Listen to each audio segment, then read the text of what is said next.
দেখেন আমাদের এই যে ফ্যামিলি বাজেট ইন্ডেক্স এই অংশটা আমরা দেখবো একটু। দেখেন তো এই ফ্যামিলি বাজেট ইন্ডেক্স যে অংশটা ছিল এখানে সূত্রটা আমাদের কি আছে। আমাদেরকে প্রথম অবস্থায় খেয়াল করতে হবে যে এর সূত্রটা আমাদেরকে বোঝার চেষ্টা করো, সূত্রের মধ্যে কি কি আছে। দেখেন এখানে এই ডাব্লু আছে। ডাব্লু বলতে ওয়েট বোঝায়, অর্থাৎ খরচ। এক কথায় বলতে গেলে পিআই অর্থাৎ কি, সরি পি1 অর্থাৎ প্রাইস আমাদের বেজ ইয়ারের আছে নাকি কারেন্ট ইয়ারের আছে, ওয়ান বলতে কারেন্ট ইয়ার। আবার পি0 তার মানে বেজ ইয়ার প্রাইস। সামেশন ডাব্লু তার মানে ওয়েট, এটা পার ইয়ারের ওয়েট অর্থাৎ প্রত্যেক ইয়ারে যখন আমরা থাকবো তার ওয়েট।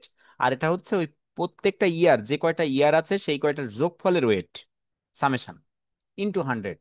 অথবা আবার এটাও থাকতে পারে summation IW by summation W, তার মানে ইন্ডেক্স আর ওয়েট গুণ করে যেটা যোগফল আছে সেটা, আর তার সাথে ভাগ সামেশন ডাব্লু অর্থাৎ ওয়েট। এই অংশটা নিয়ে আমাদের আজকের কাজ। তাহলে এটার মূল অঙ্কটার থিমটা কি, price budget family budget index. এখন আমরা এই যে ফ্যামিলি বাজেট ইন্ডেক্সের মধ্যে ছিলাম, আমরা যদি পরের অংশে যাই, আমাদের যে অঙ্ক আছে সেখানে যদি যাই, দেখেন সেখানে কি ছিল। হুম, তাহলে এই যে অংশটা আমার কাছে দেওয়া আছে এই অংশটা থেকে আমাকে একটা ক্যালকুলেশন করতে হবে। দেখেন আমাদের কাছে কি কি দেওয়া আছে। এক্সপেন্সেস ওয়ান অথবা ওয়েট দেওয়া আছে, প্রাইস দেওয়া আছে 2001 সালের, আবার প্রাইস দেওয়া আছে 2002 সালে। দুইটা প্রাইস দেওয়া আছে কারণ আমরা দেখেন সূত্রের মধ্যে পাইলাম কিন্তু এই অঙ্কে আমার কিন্তু কোয়ান্টিটির দরকার নাই, শুধুমাত্র প্রাইজের দরকার আছে। পরে এসে দেখেন ফুড আছে, রেন্ট আছে, ক্লথিং আছে, ফুয়েল আছে, মিসলেনিয়াস আছে। 35%, 20%, 15%, 20%, 10%। মনে রাখবেন যদি কখনো অঙ্কটা পার্সেন্টেজে থাকে তাহলে সেই পার্সেন্টেজটা মোট মিলে সবসময় 100% হবে। কারণ আমার খরচ, সাপোজ আমি খরচ যদি ইনকামের থেকে বেশি করি তাহলে সেটা কি সম্ভব? আসলে সম্ভব না। তাহলে ধার দেনা করতে হবে আমাকে। তাহলে আমার যে খরচ আমাকে চিন্তা করতে হবে, আমার যদি 100 টাকা ইনকাম হয় তাহলে ওই 100 টাকা আমি কিভাবে খরচ করছি। সাপোজ আমার 100 টাকা ইনকাম হলে আমি হয়তো 20 টাকা সেভিং করব। আর যে আমার কাছে 80 টাকা থাকবে সেই 80 টাকা আমি বিভিন্ন কাজে ব্যয় করব। তাহলে এখানেও সেই বিষয়টা দেখেন তাই দেওয়া আছে, ফুড দেওয়া আছে, রেন্ট দেওয়া আছে, ক্লথিং দেওয়া আছে, ফুয়েল দেওয়া আছে, মিসলেনিয়াস দেওয়া আছে। তাহলে এখানে 2001 সালের প্রাইস দেওয়া আছে, 2002 সালের দেওয়া আছে। বলেন তো এই দুইটার মধ্যে তাহলে আমার বেস কোনটা আর কারেন্ট কোনটা? বেস দু বেস হাজার এক আর আর কারেন্ট কারেন্ট। 2002। ধন্যবাদ। তাহলে এই অংশ থেকে আমরা এখন ক্যালকুলেশন করতে পারবো। তাহলে যদি আমরা ক্যালকুলেশন করতে চাই আমাদের কাছে দেখেন সকল তথ্য আমাদের কাছে দেওয়া আছে, আমরা এখন এদেরকে সাজাতে হবে আমাদেরকে। তাহলে ফুড আছে 150, 170, রেন্ট আছে 50, 60, ক্লথিং আছে 125, তারপরে ফুয়েল আছে 60, 90, তারপরে আছে মিসলেনিয়াস 20, 25। আমরা একটু এইখানে আমাদের সূত্রটা লেখা আছে, দেখেন উইনো দিয়ে সূত্রটা লেখা আছে এই যে। তাহলে সূত্রটার ভিতরে আমাদের যে অংশটা আছে সামেশন পি1 বাই পি0 into W by summation W into 100। তাহলে এই অংশটা হচ্ছে আমার এখানে।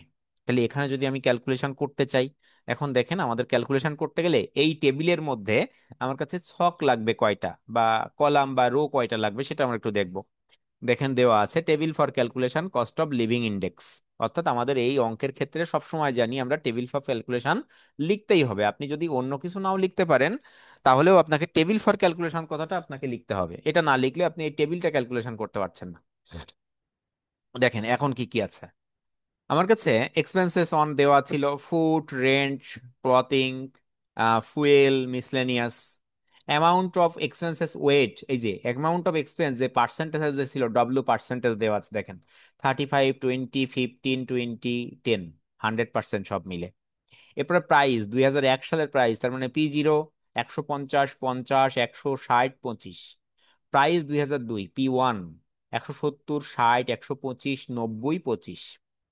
এখন আমাদের ওই দেখেন সূত্রের কথাটা আমরা একটু চিন্তা করি, সূত্রটা আমাদের কি ছিল।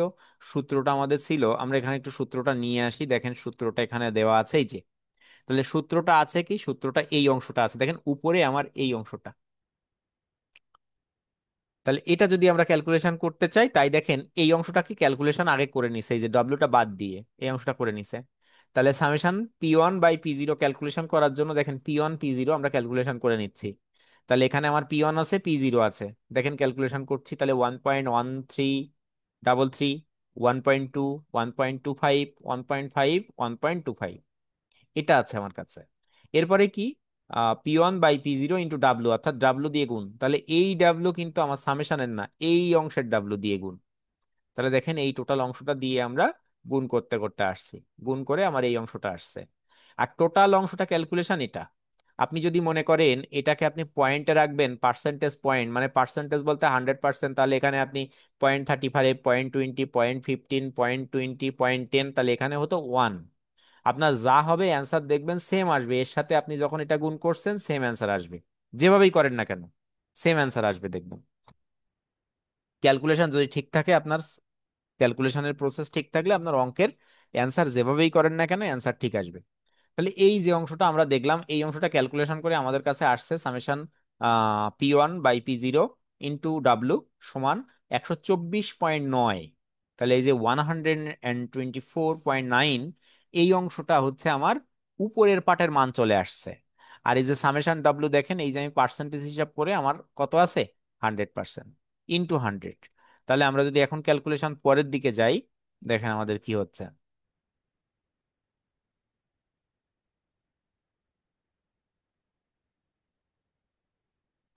দেখেন 124.925 ভাগ 100 গুণ 100, ক্যালকুলেশন করলে এই অংশটা আমার বাদ চলে গেছে।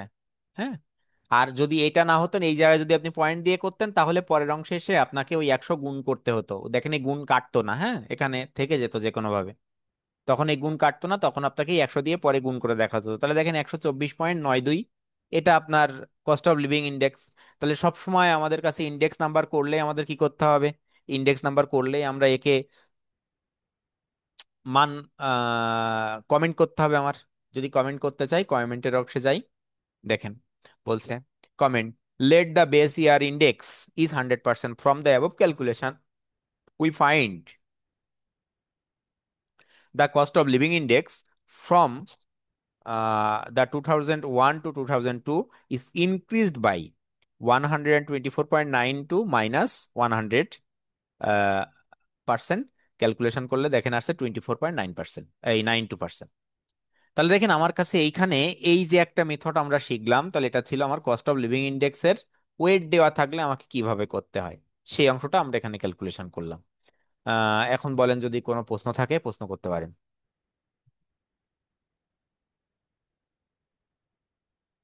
যতটুকু শিখলাম এর উপরে কোনো প্রশ্ন আছে? না ভাইয়া। আচ্ছা, তাহলে আমরা পরবর্তী অংশে যাচ্ছি। সম্ভবত আমাদের আরো একটা অঙ্ক আছে এ ধরনের। আচ্ছা দেখেন, এই জায়গায় ডাব্লু দেওয়া আছে 1, এই 4, 1, 3, 2, 1 এভাবে। ওল্ড ইয়ার প্রাইস দেওয়া আছে, কারেন্ট ইয়ার প্রাইস দেওয়া আছে, food, fuel, clothes, house rent, miscellaneous এভাবে দেওয়া আছে। এখন এখানেও যদি আমরা দেখেন, ওই যে বলেছে determine the cost of living index from the following data and comment ইট, তাহলে আমাকে কমেন্টও করতে হবে এখান থেকে, সেটা আমাকে বলে দিছে। তাহলে আমি যদি ক্যালকুলেশনটা দেখতে চাই, আমাদের সূত্র তো আমরা ক্যালকুলেশন দেখছি ওখানে, তাহলে সূত্র এটা, এটা যদি আমাদের থাকে, আমরা যদি এখন ক্যালকুলেশনে আসি, টেবিল ফর ক্যালকুলেশন দেখেন, এখানে ওয়েট আমার দেখেন 4, 1, 3, 2, 1 আছে। এখানে কিন্তু আবার 100 হয়নি বা 100% হয়নি। তাহলে আপনাকে মনে রাখতে হবে পার্সেন্টেজে 100 সে হতেও পারে, আবার নাও হতে পারে, অন্য কিছু থাকতে পারে। তাহলে আমার এখানে পার্সেন্টেজে 100% ছিল না, এখানে 11 ছিল আমার ওয়েট, যে অংশটা। তাহলে একে যদি আমি ক্যালকুলেশন করতে চাই, দেখেন আমার প্রত্যেকটা মান কিন্তু এখানে ক্যালকুলেশন করা হয়ে গেছে, আমরা যেটা এত সময় পর্যন্ত কথা বলছি যেটা নিয়ে, সেটা। তাহলে এখানে আমরা ক্যালকুলেশন করলাম summation P1 by summation P0 W by summation W 100। তাহলে 14.1875 ভাগ 11 গুণ 100, ক্যালকুলেশন দেখেন 128.98%। দেখছেন গত অঙ্কের ক্যালকুলেশন আর এই অঙ্কের ক্যালকুলেশন, এই জায়গায় তখন ছিল কত, 100, কারণ আমার পার্সেন্টেজে যদি কখনো মান দেওয়া থাকে তাহলে এখানে সবসময় 100% হবে। এই 100%, 100% কেটে যেয়ে এই মানটাই আপনার অ্যান্সার চলে আসবে।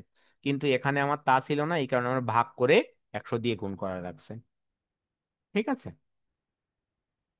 প্রশ্ন আছে কোনো এ পর্যন্ত? কমেন্ট দেখেন, কমেন্ট একটু পড়ে নেন। ভাইয়া, হ্যাঁ, ভাইয়া আরেকবার বলেন। কোন জায়গাটা, এই এই ক্যালকুলেশনের অংশটা? জি। আচ্ছা, দেখেন আগের বার আমার ক্যালকুলেশন যখন আমার এটাই একশো একশো কেটে গেছিল, আমার আগের যে অংশটাই উপরে যে ক্যালকুলেশন ছিল সেটাই আমার মান আসছিল, কিন্তু এবার কিন্তু আসে নাই। কেন আসি নাই? কারণ আমার 100% ছিল। যদি কখনো অঙ্ক পার্সেন্টেজে থাকে তাহলে আমার মূল এই উপরের অংশটাই অ্যান্সার হয়ে যায়, কারণ এখানেও 100 থাকে, তাহলে এই 100 100 কাটা যায়। কিন্তু পার্সেন্টেজ না থাকলে তখন তো আমার এখানে 100 হবে না, তখন আমার অন্য কোনো মান আসবে। তখন আমাকে ক্যালকুলেশন করে এই দুইটা ভাগ করে 100 দিয়ে গুণ করে দেখাতে হবে। আর 100 গুণ করলে সেখানে পার্সেন্টেজ দিতে হয়। ঠিক আছে। তারপরে দেখেন আমরা কমেন্ট করছি, less the let the base year index is 100% from the above calculation we find the cost of living index in from base year to current year in increased by, দেখেন increased হয়েছে 128.98% minus 100% সমান 28.98%। ঠিক আছে। তাহলে আমরা একটা percentage ভাইয়া দিয়ে দেখলাম, একটা পার্সেন্টেজ ছাড়া দেখলাম। তাহলে এই দুইটা অঙ্কের ভিতরে আমরা যে পার্থক্যটা ছিল সেটা আমরা বুঝতে পারলাম। আচ্ছা, কোনো প্রশ্ন আছে এ পর্যন্ত? ভাইয়া আগের আচ্ছা, পেজে একটু হ্যাঁ, যাওয়া যে যায়? কোনো প্রশ্ন হ্যাঁ বলেন, কিছু বললেন? আগের পেজে কি একটু যাওয়া যায়? আগের পেজটা মানে এই আগের অঙ্কটা? না, এই অঙ্কের প্রশ্নটা আচ্ছা আচ্ছা, প্রশ্নটা স্ক্রিনশট অবশ্যই নিতাম। অবশ্যই, কেন নয়, নেন। প্রশ্ন কিন্তু এটা, ওই যে নিচে উইনো দেওয়া থাকে ওটা কিন্তু সূত্র লেখা থাকে, ওটাকে আবার কখনো এর সাথে নেবেন না। ওটা জাস্ট আমরা বোঝার জন্য একবারে দিয়ে দিই, কারণ আমার যে ক্যালকুলেশনের সাথে আমার যে টেবিলের মধ্যে কি কি মান প্রয়োজন সেই মানটার জন্য আমরা ওইটা দিই দিই হলে আমরা আমরা আসলে ভালো বুঝতে পারি ক্যালকুলেশনটা আমার কিভাবে আসতে হবে। আচ্ছা জি ভাইয়া, বুঝতে পারছি। আচ্ছা, ঠিক আছে। মিলন স্যার জয়েন্ট হয়েছেন আমাদের সাথে, কথা বলবেন নাকি আপনি আমাদের সাথে একটু? জি দাদা, রেকর্ডিংটা একটু স্টপ করেন। আচ্ছা, এক-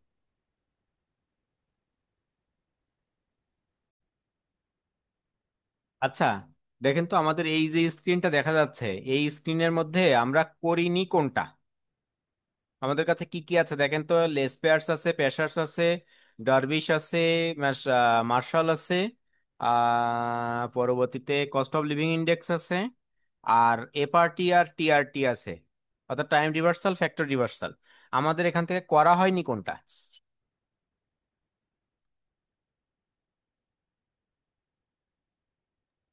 ভাইয়া ডারবিশ আর ওই মার্শাল সিনট্যাক্স এই দুইটা মনে হয় করা হয়নি। এই দুইটা করা হয়নি, তাই? আচ্ছা, জি ভাইয়া। এখন যাই হোক, দুইটা। মোটামুটি এই এই আমি যে কয়টা ক্লাস নিলাম এই ক্লাসের উপরে ভিত্তি করে তাহলে আমার ওই একটা ক্লাস সম্ভবত ওর ভিতরে মিসিং আছে। আচ্ছা যাই হোক, তাহলে এই দুইটা বাদ দিয়ে, আপনারা এই দুইটা বাদ দিয়ে এই যে অঙ্ক তিনটা দেওয়া আছে, আমার অঙ্ক তিনটার মধ্যে যে রিকোয়ারমেন্ট রিলেটেড আছে এই কয়টা অঙ্ক আপনাদের বাহার কাজ, প্রত্যেকে খুব সুন্দরভাবে অঙ্কগুলো করবেন। আর এমনি এই যেভাবে আমরা অঙ্ক করছি, আপনাদের কোনো পরামর্শ আছে নাকি যে এই যে স্ট্যাটিস্টিক্স ক্লাস যেভাবে নেওয়া হচ্ছে, কোন সমস্যা আছে কারোর? না ভাইয়া। আচ্ছা, তাহলে মোটামুটি আমরা এই প্রত্যেক দিন কিন্তু একটা একটা করে নিয়ম শিখছি। হ্যাঁ, এখানে বিভিন্ন ধরনের নিয়ম আছে, আমরা দেখেন প্রত্যেকটা ক্লাসে একটা একটা করে নিয়ম শিখছি। তাহলে আজকে মোটামুটি এ পর্যন্ত, আমরা আগামী দিনের পর থেকে আবার শুরু করব। কারো কোনো প্রশ্ন মনে হয় নাই? না ভাইয়া। আচ্ছা, ভালো থাকবেন তাহলে সকলে, আর এটা কমপ্লিট করেন, হ্যাঁ। জি ভাইয়া।